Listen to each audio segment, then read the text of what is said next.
Tapi ada satu fenomena Pak, di mana statistik itu seperti apa ya? Banyak salahnya gitu. Tidak sesuai prediksi mungkin Iya. ya, dalam artian seperti itu. Maret COVID di Indonesia dikonfirmasi ada 2 orang, lalu ada beberapa pakar statistik yang menyebutkan bulan Maret itu, bulan Juni maksud saya Akan melandai. lalu juga ada yang bilang Lebaran nanti akan beres gitu. Ya. Terus sebenarnya sesulit apa ini si COVID Pak di bidang statistik gitu? Sebenarnya gini, kalau secara statistik mungkin orang memprediksi dari data-data yang sudah ada sebelumnya. Jadi misalnya kalau kita mau prediksi bulan depan, kita harus punya data bulan ini. Ya, data bulan ini kita masukkan ke dalam software biasanya kan, masuk software pakai model pakai rumus itu, nanti keluarlah model yang cocok gitu. Nah, model yang cocok mungkin yang keluar kemarin, katanya mau Juni mau melandai, tapi kenapa bisa terjadi tidak melandai? Nah, pertanyaannya adalah gini kan logikanya, COVID ini semakin banyak orang bergerak ke sana ke sini, maka nanti kasusnya akan semakin banyak. Karena akan bertemu, saling bertemu dan sebagainya, dan tidak terlihat juga. Nah, itu akan mengakibatkan otomatis peningkatan jumlah. Nah, pertanyaannya adalah protokol kesehatan yang kita pakai sudah maksimal apa belum? Jadi di Cianjur misalnya kalau beli barang gitu ya, mau lebaran kan, mau lebaran 2 minggu sebelum lebaran otomatis apa? Pada belanja biasa aja gitu, nggak pakai masker dan sebagainya gitu ya. Dampaknya siap-siap naik lagi. Ya kan, naik lagi itu dengan cara apa? Ya dites lah. Berarti Pak, kalau mohon maaf dipotong, berarti kalau misalnya waktu kita maksudnya pakar-pakar statistik dari Indonesia itu mengambil data, berarti bukan dari Indonesia itu sendiri. Ya bisa jadi dari Indonesia, cuman dari waktunya adalah yang ke belakang. Misalnya gini, dari apa model yang Cina, model yang negara yang lain, itu salah satunya. Tapi model yang Indonesia juga bisa sebenarnya dicari dari kasus. Misalnya kita mulai kasus bulan apa waktu dulu tuh? Bulan Maret ya. Bulan Maret. Nah, dari mulai Maret segini. Itu kita bikin model permodelan namanya matematik. Baru dibikin. Nah, ternyata dalam kenyataannya itu akan terjadi pelandaian apabila protokol kesehatan itu dilaksanakan dengan baik. Nah, tapi kenyataannya tidak otomatis merubah arus, berubah semua. Jadi mungkin kalau misalnya data diambil dari Cina akan persis seperti Cina yang melandai ketika aturan dan sistem atau perilaku masyarakatnya diserupai juga. Bukan model statistiknya itu sendiri. Iya, betul. Jadi karena memang kedisiplinan. Nah, jadi kuncinya adalah kedisiplinan. Ketika mungkin di Wuhan yang pertama itu sekarang sudah tidak ada apa-apa dan bisa bebas tanpa masker. Indonesia sekarang masih kemarin kan cuti bersama ya. Nah, sudahlah. Pilkada juga ada kemungkinan. Pilkada. Jadi seolah-olah kita tuh paradigma masyarakat itu disuruh memilih antara ekonomi atau kesehatan. Nah, kita itu sebagai pendidikan kok mana pendidikannya gitu kan, harusnya idealnya ekonomi, kesehatan, pendidikan gitu. Jadi seolah ekonomi dan kesehatan aja itu sendiri gitu.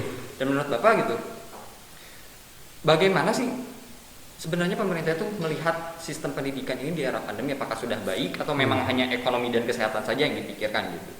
Ya mungkin gini, itu sebenarnya sebuah pertanyaan yang saya lontarkan di medsos pribadi ya kan. Mungkin ya Raffi juga melihat beberapa orang mahasiswa yang mungkin yang berteman dengan Bapak di akun Bapak juga melihat.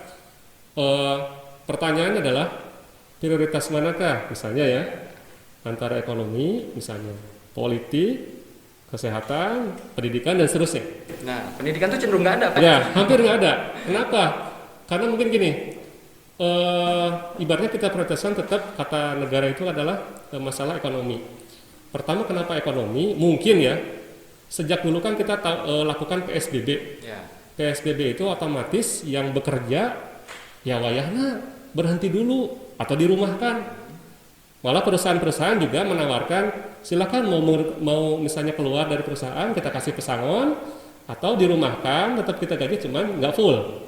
Suatu saat kita nanti panggil lagi. Nah gitu. Nah belum pedagang kecil ya, pedagang kecil misalnya contohnya dia dagang penghasilan harian. Nah kalau harian jualan kalau nggak ada orang, nggak banyak orang, nggak dapat. Sekolah tutup misalnya dapat apa enggak? Pasti nggak dapat. Nah, mungkin ya, tetap misalnya prioritas kita, Pak pilih yang mana antara kesehatan, terus apa namanya pendidikan, ya, terus ekonomi atau yang mana? Ya kalau pemerintah sekarang kelihatannya sih ya, kita tetap pada mungkin ingin menyeimbangkan antara kesehatan dengan ekonomi karena sekarang kan sudah terjadi resesi 3 kali berturut-turut selama 3 kali triwulan ini otomatis negatif semua pertumbuhan ekonomi kita. Nah itu harus dongkrak, makanya muncul yang namanya BLT. Nah, itu supaya belanja, jadi uang BLT jangan disimpan, belanja ya. Gitu. Jadi kalau suami dapat BLT itu belanjain, jangan disimpan, jangan tabungin. Itu harus dikeluarin. Pemda, penghasilan Pemda misalnya berapa pendapatan yang harus dikeluarkan, keluarkan. Jangan disimpan. Biar mengalir gitu. Iya, mengalir, roda ekonomi mengalir. Tapi tetap sih sebenarnya kalau di dunia pendidikan ini perlu sebenarnya. Cuman memang kita khawatir lah, orang tua sangat khawatir terhadap kondisi kesehatan apabila pendidikan itu tatap muka misalnya contoh gitu ya, bukan berarti tidak memprioritaskan kelihatannya, cuman bagaimana kalau anak-anak kita tertular, ya kan? Karena sekolah itu nggak kayak di rumah, ya. Kalau kerja itu orang tua tempat bekerja balik lagi, tinggal mandi dan sebagainya beres lah gitu ya. Tapi kalau anak-anak siapa yang menjamin dia pakai prokes yang ketat, pakai masker, belum pakai maskernya ditukar-tukar gitu, ya. Belum nanti pegang ini, belum macam-macam ya. Tapi kalau misalnya lihat-lihat kan tadi menyeimbangkan gitu antara misalnya ekonomi atau misalnya dengan kesehatan atau misalnya dengan pendidikan. Tapi jangan menurut saya ini ya subjektif gitu. Kadang inkonsistensi justru membuat keduanya tidak didapat. Contoh lah misal roda ekonomi berjalan, terus beberapa pemasukan buat negara kembali bisa dikumpulkan, tapi seolah-olah mengumpul untuk biaya kesehatan juga yang masih setengah-setengah gitu. Seperti misalnya di pendidikan itu sendirilah gitu. Kesehatannya ya ada juga yang kena. Lalu ilmunya itu sendiri tidak 100% full gitu. Jadi kalau misalnya pandangan Bapak gitu, dengan sistem yang sekarang pendidikan sudah optimalkah atau misalnya seperti apa gitu? Dengan 50% atau misalnya dengan 70-30 dan campuran lah gitu ya. Jadi kalaupun dari full sebenarnya mungkin ya kalau dilihat sama Bapak itu dari semester kemarin sekarang itu masih sudah jenuh. Siswa juga sudah jenuh, benar. Ya. Bapak sendiri punya anak ya SD ya. Bapak kan bikin status ya di WA di mana kan, di IG gitu kan. Apa status Bapak tuh? Jangan kalah sama anak SD lah gitu maksudnya. Maksudnya gini. Itu tugasnya banyak loh di Google Classroom itu ya. Banyak loh. Kita scroll ke bawah, berjalan terus ya sampai sekarang gitu. Tapi pertama kita awalnya emang ngeluh. Pertama kita orang tua nih rada ngeluh gitu. Cuman Bapak bilang daripada anak sakit, daripada anak kenapa-napa, ya sudahlah, bismillah aja gitu kan. Ya untungnya istri Bapak ini tidak bekerja di luar, tapi bekerjanya di rumah. Bukan berarti asisten rumah tangga, tapi beliau adalah pendidik juga di rumah gitu kan. Jadi udah urusan kerja saya, urusan di rumah, pendidikan anak-anak silakan dan sebagainya. Nah, kalau seperti itu mungkin akan terbantu ya dengan meminimalisir kasus ya gitu ya. Tapi ada juga yang orang tua mungkin keberatan juga, capek gitu, jenuh. Ya, ketika jenuh tersebut otomatis apa? Ya sudahlah, kerjakan saja sebisa kamu. Yang nggak bisa yaudah nggak memberi tugas, ya kan? Akhirnya tugas tidak dikumpulkan. Itu masih banyak loh sekarang. Malah mending pakai Google Classroom ya. Ada yang pakai WhatsApp saja, ya. Gitu kan otomatis. Ada juga yang ketika guru visiting ini dengar dari salah satu guru ya di sekolah negeri di Cianjur, itu dia visiting ke rumah-rumah, gitu ya sekolah itu. Ketika di rumah itu, kenapa nggak kerjain tugas dari kemarin, dari awal belum ngumpulin? Ya gurunya harus ya tanggung jawab, gimana dikasih waktu lagi. Jadi kitanya harus, pengajarnya harus apa atau pendidiknya sabar. Jadi sebenarnya sistem sudah ya mau tidak seperti itu daripada kena.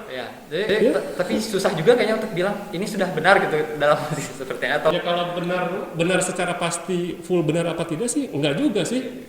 Jadi karena kejenuhan tersebut jadi anak-anak tuh jadi malas juga, capek gitu. Tapi nggak ada opsi yang lain mungkin. Tapi nggak ada opsi yang lain, ya harus seperti inilah gitu.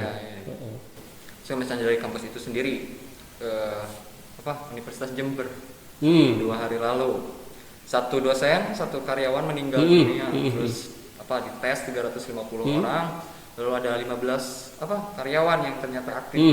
Tapi menurut pandangan Bapak, apakah memang di unsur ini tidak ada atau belum dicek gitu Pak dengan sistem sekarang ini? Jadi kalau di unsur tidak ada, ya belum tahu juga karena belum dicek ya. Ya, tapi kemarin ada isu katanya 2 orang itu nggak tahu. Ya, moga-moga sih isu ya. Ya, Jadi moga-moga sih memang tidak ada. Cuman memang bagusnya sih kalau emang sebelum ya, jangankan untuk mahasiswa kalau mau belajar misalnya kita terapkan misalnya 70-30% atau 50-50 gitu ya. Namun yang full daring juga, contoh aja yang sekarang yang saya rasakan sendiri itu pengalaman kan, saya kuliah juga di UKI S3. Nah itu gedung A kena, ada yang kena, ditutup dulu, tutup dulu 2 minggu, masuk lagi, tutup lagi. Jadi yang daring full aja maksudnya masih ada kemungkinan karena mungkin gini, karena dia tes, ya kan sakit, mungkin dia tes gitu ya. Jadi awal gejalanya udah ada gitu, terus dites, hasilnya adalah misalnya hasil swabnya adalah positif gitu, ya otomatis itu walaupun 1-2 ya kasus lah gitu ya. Jadi tingkat peningkatan jumlah COVID itu tergantung daripada jumlah pengetesan juga. Iya, ya kalau misalnya contoh di DKI Jakarta gitu ya, sekarang tiap hari hampir 1000-an gitu ya, 1000-an, nggak kurang dari 1000 lah sekarang. Nah, kenapa banyak? Karena pengetesannya tinggi. Jadi dalam 1 hari itu berapa kali orang tes langsung. Itu DKI Jakarta, tapi ya tetaplah masalah dana APBD ya harus memadai. Jawa Barat juga ya mungkin lingkungannya lebih tersebar gitu. Kayaknya kalau dari segi luas mungkin ya luas Jawa Barat kayaknya dibanding DKI, karena memang ada yang dekat Depok dekat Jakarta, Bekasi dekat Jakarta gitu ya. Terus Bogor juga dekat Jakarta, itu kena imbas pasti. Nah, jadi otomatis kalau liburan terjadi peningkatan kasus kemungkinan akan terjadi. Ya, gitu. Ada ini Pak sebuah statement kalau nggak salah di RC atau mohon maaf kalau salah, yang menyebutkan bahwa sebuah informasi dari keseluruhan penduduk Indonesia misalnya ada 15% yang ternyata masih belum paham ataupun masih acuh gitu terhadap COVID. Nah kalau misalnya dilihat daripada 15% itu, Cianjur menjadi penyumbang terbesar nggak sih? Maksudnya besar nggak sih dalam 15% itu meskipun 15%? Sebenarnya tergantung ini ya, tadi bilang tes itu sebenarnya. Jadi kasus itu tergantung tes. Kasus tergantung tes. Kalau nggak dites ya nggak ketahuan. Sebenarnya itu. Dan kita nggak tahu 15% itu dalam artian gini, saya mah cuek-cuek aja gitu ya. Belanja aja.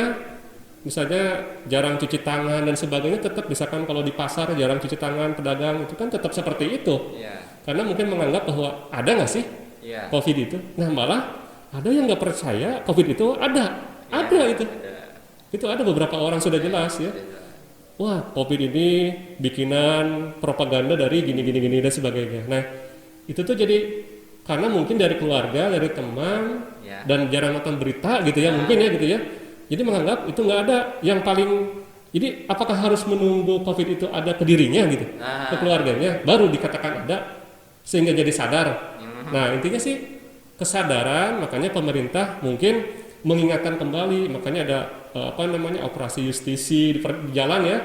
Misalkan selama 1 bulan, otomatis nanti akan terlihat siapa yang pakai masker, siapa yang enggak. Harus ada sanksi, ya harus jelas. Kalau misalnya sanksinya mungkin hanya menyapu saja, mungkin ya nanti berulang lagi seperti itu, hanya sanksi menyapu aja.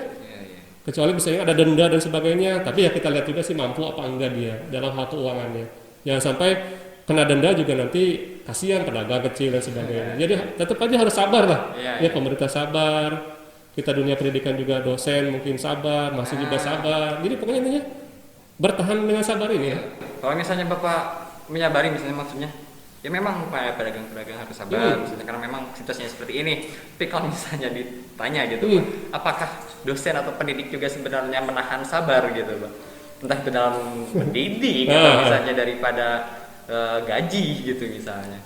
Ya kalau urusan gaji ya mungkin ya beberapa tempat sebenarnya sudah seperti di DKI Jakarta itu sudah dampaknya sudah terjadi ibaratnya ada penundaan, mungkin ada pemotongan dan sebagainya untuk misalnya gaji atau honor gitu ya. Tapi selama Bapak kemarin ngajar dari PSBB itu alhamdulillah tidak ada apa namanya pemotongan yang terlalu bukan tidak terjadi bukan terjadi ada pemotongan, tapi memang full tetap dibayar, kita tetap dibayar, cuman mungkin ada penundaan waktu. Jadi dan mungkin penyesuaian itu juga dilihat juga dari keuangan, karena kita perguruan tinggi swasta, jadi perlu memikirkan bagaimana caranya uang ini yang dari mahasiswa kita sendiri itu dikelola dengan baik untuk menggaji dosen, karyawan, dan lain-lain ya, misalnya perbaikan sarana dan lain-lain. Jadi harus benar-benar pintar ketika saat ini. Jadi dan kondisinya ya hampir semuanya sama seperti itu se-Indonesia. Termasuk ya FKIP juga sama, unsur juga sama semuanya.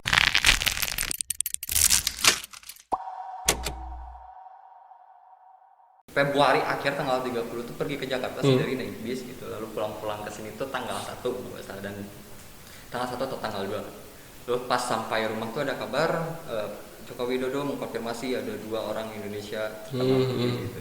Dan waktu itu tuh masih apa ya, wah akhirnya yang ditakut-takutkan datang, yang awalnya oleh masyarakat Indonesia apa COVID akhirnya datang juga ke sini gitu. Beberapa minggu sistem perkuliahan itu terasa amat sangat berbeda gitu. Lalu kali pertamanya saya menggunakan media kampus FKIP untuk membuat tulisan gitu, kritik, dan Bapak juga mungkin tahu kenapa waktu saya tanggal 20 Maret mengunggah, Bapak tanggal 21 mengunggah, dan banyak anggota yang Pak Ari menjawab, Oke, jadi ada dua sudut pandang gitu. Misalnya saya mahasiswa, Bapak sebagai pengajar gitu. Saya juga agak lupa ya untuk jawaban dari postingan saya ya, mungkin ada yang komen saya jawab gitu. Medsos ini kan media yang bebas, yang penting tidak menghina, mencela dan berbohong gitu ya. Jadi menyebarkan kabar bohong itu nggak boleh. Nah pada saat itu jadi banyak memang mahasiswa yang bukan hanya mahasiswa keberatan ketika perubahan belajar yang mungkin 360 derajat gitu, dari yang biasanya di kelas ya kita jelasin dan sebagainya ya sampai mahasiswa paham. Sekarang mahasiswa harus belajar sendiri. Rata-rata seperti itu ketika waktu itu sebelum UTS ya itu masih tatap muka ya. Nah UTS kesana baru tuh mulai sampai UAS itu pakai sistem yang daring kan gitu ya. Ya mungkin kaget juga gitu. Dosen juga kaget, jangan salah. Ya. Kalau mungkin bapak nggak kaget karena udah biasa pakai gitu kan, pakai misalnya Google Classroom, bikin channel di YouTube gitu kan, otomatis nanti bisa bikin video pembelajaran, jadi udah sering juga. Tapi mungkin bagi dosen yang lain yang perlu menyesuaikan, ya otomatis dia perlu waktu dong. Nah akibatnya itu banyak tugas mungkin ya. Nah justru itu Pak, kalau misalnya berbicara mengenai penggunaan media, tapi pertama kali perkuliahan kita daring, dan tapi juga wah ini memang passion saya gitu di sini, karena memang media ataupun teknologi memang sehari-hari pakai laptop. Kayaknya bakal agak sering rajin. Tapi ternyata gitu tugas itu luar biasa, deadline yang tidak berubah, tapi penambahan tugasnya itu sangat banyak waktu itu. Tapi sekarang memang agak melandai dan berkurang sudah di. Tapi waktu itu memang wah. Dan saya benar mungkin kalau misalnya boleh berpendapat sama gitu, mungkin menganggap bahwa pendidiknya itu sendiri yang memang masih beradaptasi ya. Gitu. Jadi kita pada waktu itu memang beradaptasi. Gimana caranya nih mau pakai media yang mana? Jadi pakai media ini, sayanya belum bisa. Belajar dulu dan sebagainya. Makanya kalau Bapak terbuka dengan siapapun yang mau belajar, misalkan teman Bapak, dosen dan sebagainya, mahasiswa, belajar media, yuk kita bikin bareng-bareng, gitu kan? Dan Bapak juga otodidak kan, otomatis lihat yang lain dulu gitu ya, pakai apa dan sebagainya. Nah pada saat itu mungkin ada yang kaget sehingga, wah tiap pertemuan mikirnya adalah tugas kasih, kumpulin. Nah pada saat itu juga mungkin ada beberapa mahasiswa yang komplain. Nah termasuk mahasiswa Bapak di pendidikan matematika itu ada yang komplain, mungkin tentang dosennya dan sebagainya. Ya kita respon juga, kita share di grup dosen bahwa dalam artian kondisi seperti ini jangan sampai orang itu jadi jenuh, jadi misalnya malas. Ya banyak tugas dan sebagainya. Stres. Kasihan kalau stres kan, kalau dalam logikanya mengurangi imun katanya gitu ya. Dan jangan sampai seperti itu. Nah pada saat itu khusus di prodi pendidikan matematika di saat itu ya sudah kita kurangi seringnya tugas yang diberikan. Kita ganti dengan hal yang lain. Makanya tanya dulu lah kita aspirasi dari mahasiswa mau seperti apa. Pak mau pakai video Pak, yang penting kamu nonton. Oke, kita pakai video. Anak cuma nonton video aja, tapi video pembelajaran yang kita bikin, bukan video orang lain. Kadang-kadang kan video orang lain tuh tinggal linknya copy paste dan sebagainya gitu kan. Jadi usahakan bikin sendiri, tapi itu juga tidak mudah sih gitu ya. Gitu. Tapi sebenarnya upaya misalnya dari Bapak sendiri atau misalnya rekan-rekan dari pendidik yang lainnya, anggaplah universal seluruh Indonesia mungkin. Ada nggak sih gebrakan khusus untuk menangani ini gitu? Karena memang kalau misalnya tidak ada perubahan ya mahasiswa akan terus mengeluh gitu misalnya. Dan menurut Bapak sendiri bagaimana gitu pandangannya dengan dosen-dosen yang lain? Apakah memang sudah menuju kepada era yang memang menggunakan digital ini benar-benar semuanya menguasai gitu bagaimana? Ya sebenarnya ini adalah proses adaptasi yang sangat panjang karena memang tidak ada persiapan di sebelumnya. Jadi mungkin yang dosen-dosen yang masih ingin ilmunya bertambah, kadang belajar sendiri via YouTube dan sebagainya dengan orang lain yang lebih pengalaman. Kalaupun misalkan dia dosennya udah ibaratnya udah berpengalaman juga, tapi mungkin untuk yang IT mungkin masih kurang, ya bisa belajar lah, ke yang muda juga bisa kan gitu otomatis. Jadi jangan khawatir lah, kita juga akan bantu dan itu upaya yang kita lakukan. Nah namun memang dalam prosesnya, nah sekarang semester ini kan berlanjut tuh ya, kita pakai sistem daring dan sebagainya. Nah sebenarnya sudah ada banyak perubahan ya, dari segi misalnya bahan ajar yang diberikan oleh dosen itu lebih siap sebenarnya. Sebelum minggu depan mau ngajar, minggu ini sudah siap kan. Atau misalkan semester depan mau mengajar, sebulan sebelum semester depan harus sudah mempersiapkan videonya, bahannya. Itu mungkin jadi kelebihan kita sekarang. Nah memang cuman dampaknya tetap tugas jangan terlalu banyak gitu ya. Kasih bahan ya mungkin bacaan aja gitu ya, tontonan saja. Yang penting dia mencatat hal-hal yang sangat pentingnya di mana. Ketika nanti ujian juga nanti kan tetap bisa. Ya tapi ya memang kondisi kalau dari segi ketuntasan kita dalam belajar atau memberikan materi, nah itu sangat berbeda. Kondisi seperti ini mungkin ada beberapa yang kita hal yang penting saja yang kita sampaikan. Ya pasti ada yang tereduksi lah atau hilang gitu, pasti ada. Tapi Pak selama ini ada kasus yang menarik gak? Misalnya secara jenis mengeluhnya atau misalnya ada bahkan yang berontak untuk saya tidak suka gitu. Karena jujur Pak untuk PLP sekarang beberapa teman saya yang sedang mengerjakan PLP kan ada yang membuat grup gitu. Beberapa teman itu bahkan muridnya tuh sampai keluar dari grup itu sendiri sampai bilang kita semua benci pembelajaran online, keluar grup gitu. Nah gitu. Dan itu banyak sekali gitu. Ya mungkin kalau ada yang komplain sih ya secara pribadi itu pasti ada gitu. Pak tugasnya ini minta waktu lagi, oke kasih waktu. Pak metodenya seperti bagusnya kalau diganti seperti bagaimana anak-anak pada ini ya, oke kita ikutin ya. Tapi ada juga kalau misalnya dia tidak mengumpulkan tugas dalam jangka waktu seminggu gitu ya, cukup lama ya, misalkan minggu kemarin dikasih tugas, minggu depannya baru dikumpulkan misalkan ya, tapi tetap belum dikerjakan. Ya sabarlah ya, kadang-kadang ya udahlah walaupun dalam hati mah kecewa, tapi ya gimana lagi gitu kan ya, kita kasih waktu, sok aja kamu kumpulin itu portal dalam artian link itu nggak akan Bapak tutup, sok aja kamu masukin. Tapi menurut Bapak sendiri ketika memang perubahan ini bisa membawa kepada hal yang tidak ada komplain lagi, tapi ada penurunan daripada pencapaian pembelajaran nggak sih Pak? Kalau pencapaian pasti ada, misalnya target secara biasanya UTS materi sampai sini lah gitu ya, itu pasti ada yang tidak tercapai. Belum masalah penyampaian materi, ada lagi yang lain. Hasilnya, misalnya hasil UTS kita koreksi gitu ya kita berusaha dalam artian ya sudahlah, gimana lagi orang metode seperti ini mungkin membuat dia seperti ini. Ada yang biasanya mungkin tinggi makin tinggi, rendah makin rendah mungkin gitu nilainya ya. Jadi ketika diperiksa, wah seperti ini. Mungkin ada faktor yang lain, salah satunya adalah dengan mungkin belajar online dia jadi malas. Ada mungkin juga, tapi ada juga yang dia belajar online dia mandiri. Nah kalau mandiri otomatis dan motivasi tinggi otomatis tetap nggak akan terganggu masalah kualitas. Tapi secara garis besar kemungkinan besar itu pencapaian pasti menurun. Rata-rata menurun. Ya, itu bisa dibuktikan aja lah. Ya. Iya. Penyampaian materi juga tidak sama dengan sebelumnya. Ya, agak sedikit yang mungkin ada yang direduksi gitu kan. Itu udah jelas. Otomatis ya ke hasilnya juga pasti ada perubahan. Dan kita juga sangat sulit mengukur kalau belajar online. Sangat sulit. Coba ya, kita UTS online. Coba. Anak mungkin buka buku ya di rumah, ya kan? Dosen kan nggak tahu, kata. Terus dan sebagainya. Jadi alat ukurnya apa? Ya kan? Bingung juga. Nah, makanya kalau seperti ini ya kita kasih nilai yang bagus lah. Dalam artian jangan jelek-jelek juga gitu kan. Dia sudah mengumpulkan tugas, sudah menonton, sudah membaca, ya kita hargai juga lah seperti itu, proses itu. Walaupun misalkan absennya absen online gitu ya. Kadang-kadang absen online, absennya ada, orangnya kemana? Kalau mau lebih pasti mending pakai Zoom tuh. Kelihatan tuh satu-satu ya. Ini ada, ini kemana nih? Ini, mana gambarnya nih? Kan gitu kan? Cuman foto doang gitu kan, nampak gitu.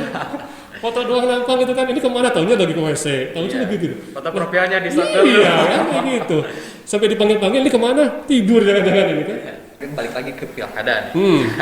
Apakah memang pencapaian daripada mata kuliah dari pendidikan itu harus dipaksakan optimal tapi dengan sistem yang seolah dipersulit? Maksudnya bukan berarti, menurut saya bukan berarti kita itu harus tetap buka, tapi ketika misalnya untuk pandangan di pendidikan itu harus daring, kenapa kok untuk beberapa hal seolah COVID itu tidak ada dalam pilkada? Apakah capaian daripada suara itu lebih penting ketimbang pendidikan gitu menurut saya?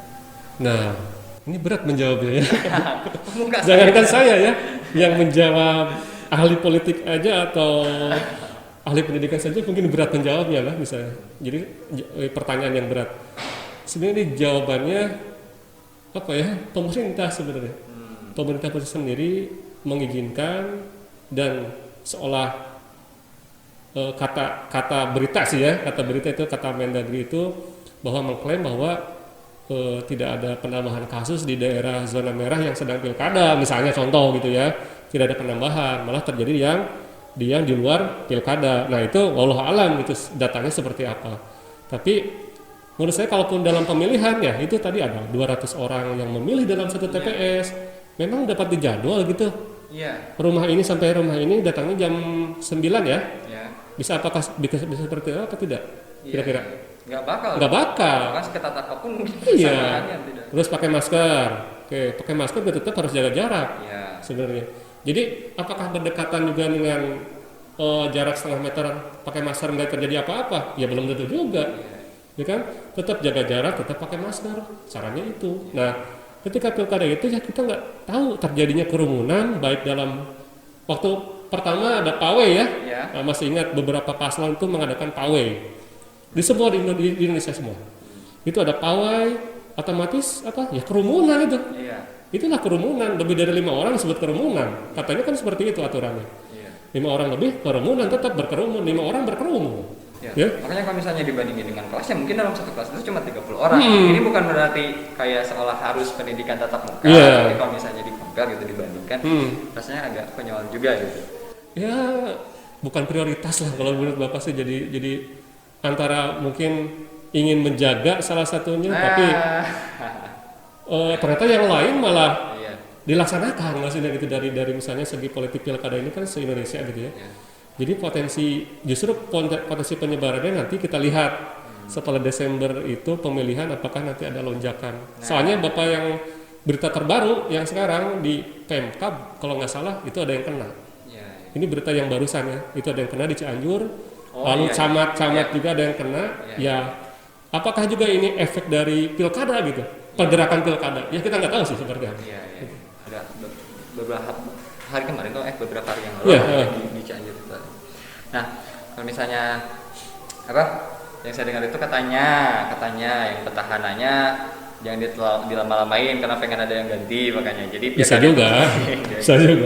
Tapi Pak, ya pawai yang kemarin yang datang jangan dibahas berat ya. Jangan itu Pak, itu urusan negara aja. Nah balik lagi ke ini Pak, ke pendidikan kita jangan jauh-jauh lah keluar. Misalnya untuk daripada kampus FKIP ini sendiri gitu, dari baiknya, atau misalnya yang sudah baik ya pertahankan, misalnya yang kurang baik ya apa gitu menurut Bapak sendiri?